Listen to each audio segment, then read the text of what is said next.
যুবদলের দেশে বিদেশে আমাদের যত নেতাকর্মী আছেন তাদের সকলকে সংগ্রামী শুভেচ্ছা জানাই। বিশেষ করে গত 10 বছর যারা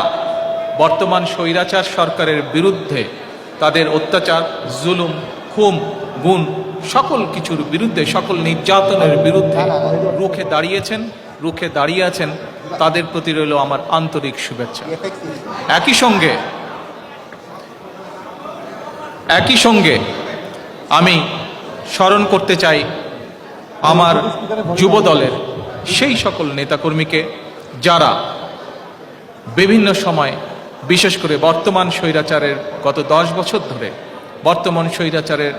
বিরুদ্ধে আন্দোলনের সময় শহীদ হয়েছেন, যারা নির্যাতিত হয়েছেন, পঙ্গুত্ব বরণ করেছেন, জেল জুলুমের শিকার হয়েছেন, তাদের সকলকে আমি শ্রদ্ধাভরে